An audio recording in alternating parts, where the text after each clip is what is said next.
Well, yes, I did let her accompany me. Miss Murrow, you perhaps have noticed, is a very persuasive individual. When Buster was studying the map back at Bittersweet Farm and searching for the best place for me to escape, I had no idea that the patch of green on the paper translated into so much forest. My morning was no different than the first day.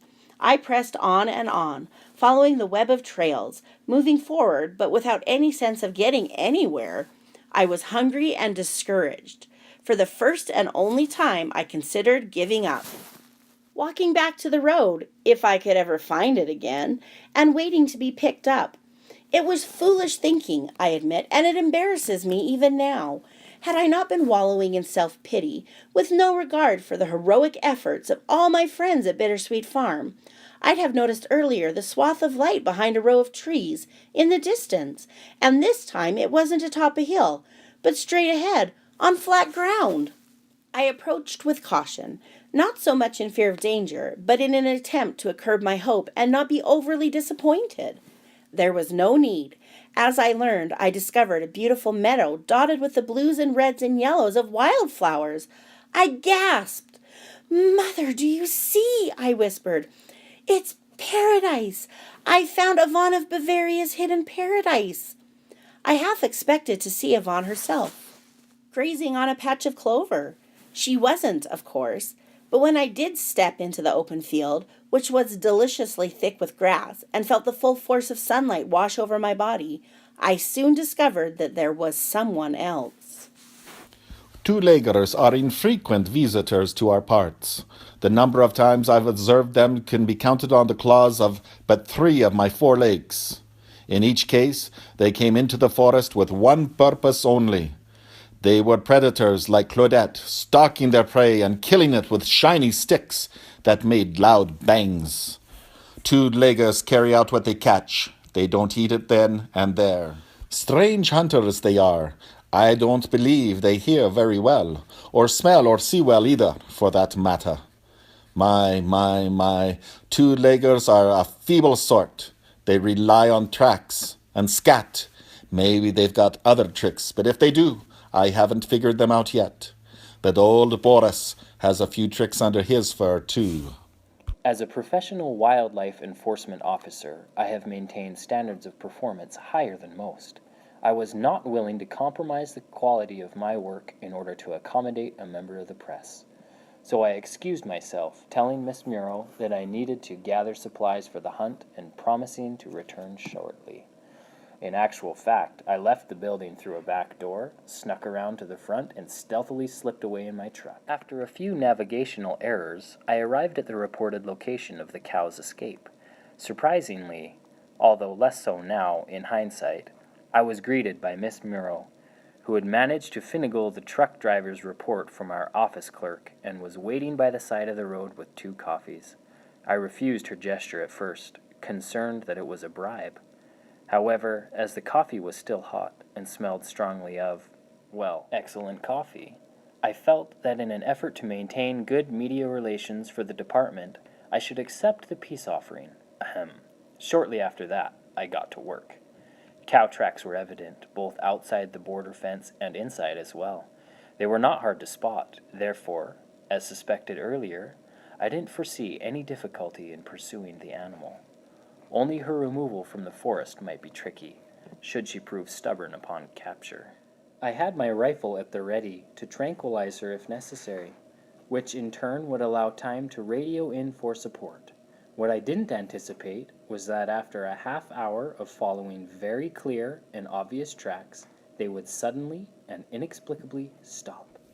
My, that's crazy talk. Impossible for big old animal tracks to suddenly stop.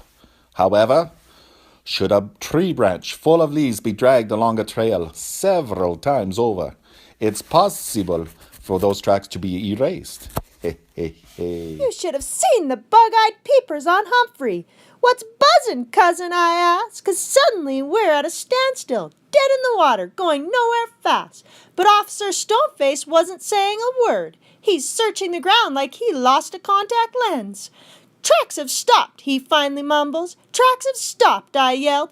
What do you mean, the tracks have stopped? She's a cow. What'd she do? Hoof it up a tree? Oh, this was rich. Audrey had learned to levitate.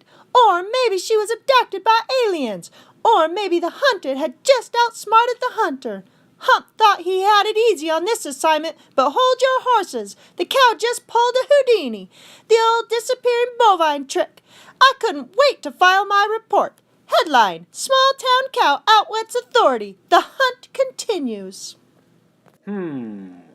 Yes, I did have the misfortune to read Miss Muro's account of the first day's pursuit. Her writing style is somewhat colorful for my taste, and I take offense to the expression, Grumpy Humphrey, the Mild Life Enforcement Officer.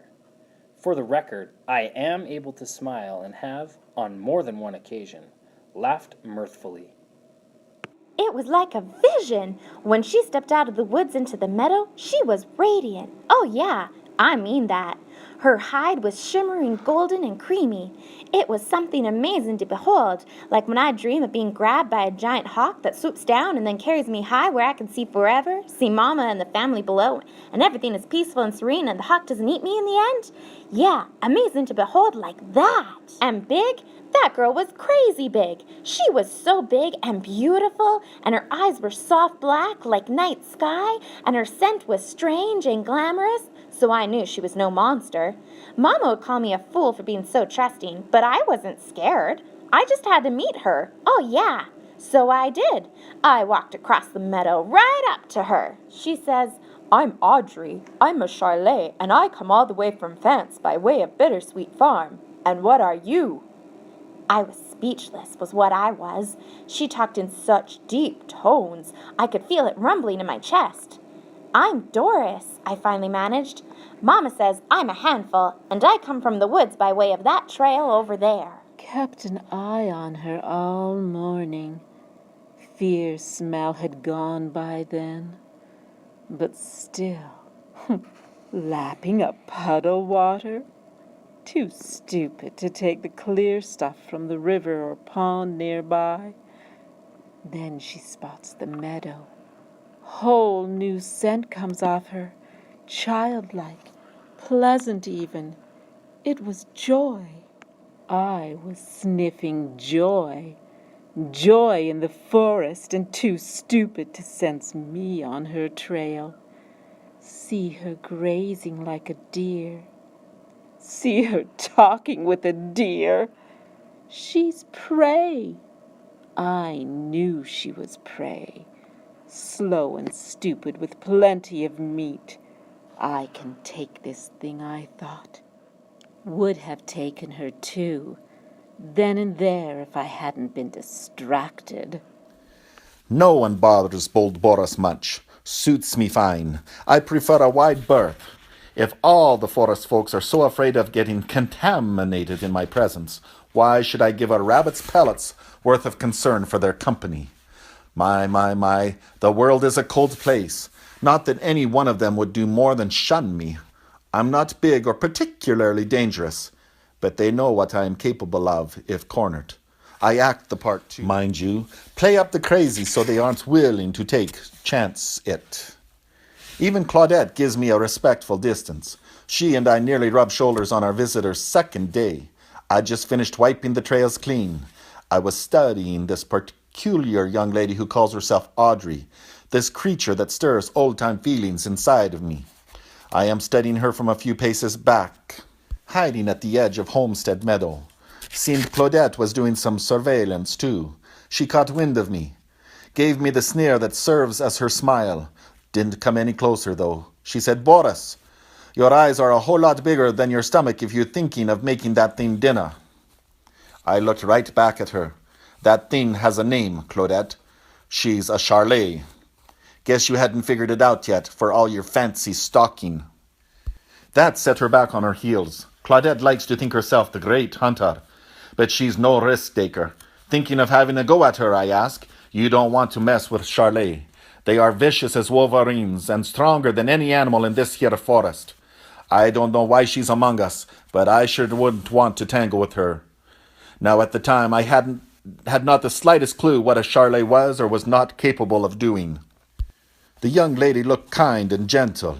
I just wanted to buy her a little time before Claudette's stomach grew bigger than her eyes. Doris was my first forest acquaintance. She looked as delicate as a dandelion seed pod with her small brown and white dappled body perched on thin wispy legs. I thought she might float away on the slightest breeze. Once she got over her shyness, there was something familiar in the way Doris bounced about while she talked a mile a minute. So fast I couldn't keep up half the time. She reminded me of Eddie when he was a pup, and I suppose she reminded me of myself, too, telling me of her dreams and nightmares as vividly as if she were still in them. Doris could have been a younger sister, and it gave me pleasure to think of her so. I grazed contentedly while she babbled on, enjoying the sensation of eating the grass as much as tasting it. Each tug and chew of blade was acknowledged, each swallow a solemn moment of gratitude as my long stretch of hunger came to an end. Needs just a second out of my sight to get herself all mixed up in no good, my Doris. Once stuck herself on a rock cliff trying to explore a nest. Sneaked her foolish self onto a porcupine, too, pretending she'd be a ghost, and got herself a snoot full of quills for all her efforts. Now this. Had I seen what she was doing back there in Homestead Meadow, I'd have put a stop to it before it began. I would have avoided the meeting ever taking place. But like I said, with Doris, all it takes is but a second. Doris led me across the meadow until it dipped, and I saw not one, but a whole group of deer grazing. In unison, the heads raised, but I easily guessed which one of them belonged to Doris's mother by the stern look on her face. We neared at a pace set somewhere between Doris's excitement and my hesitation. I tried to disarm her mother with a polite introduction, as mother would have encouraged me to do. I managed no more than a "How do you do? My name is," before she cut me off.